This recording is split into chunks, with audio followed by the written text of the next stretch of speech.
How to fix Privatus for Mac not uninstalling. Here's a script file you can use to uninstall Privatus on Mac.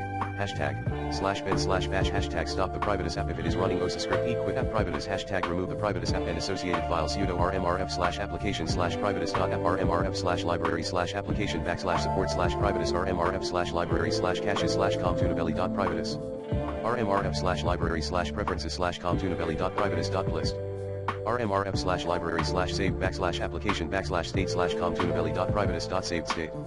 Here's how to use the script. 1. Open a text editor such as TextEdit or BBEdit. 2. Copy the above script into a new file and save it with a descriptive name and the .sh extension, e.g. uninstall privatus.sh. 3. Open the terminal application on your Mac. 4. Type cd, with a space at the end, and then drag the folder containing the script file onto the terminal window. This will automatically insert the full path to the folder into the terminal command.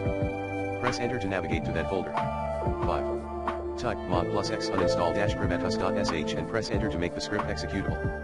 6. Type /uninstall privatus.sh and press enter to run the script. Enter your admin password if prompted.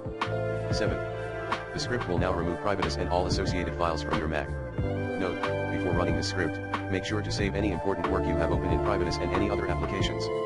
Also, be aware that this script will permanently delete Privatus and associated files, so make sure you have a backup if you need to reinstall the application later. For starters, use the recommended Clean My Mac X in this video guide.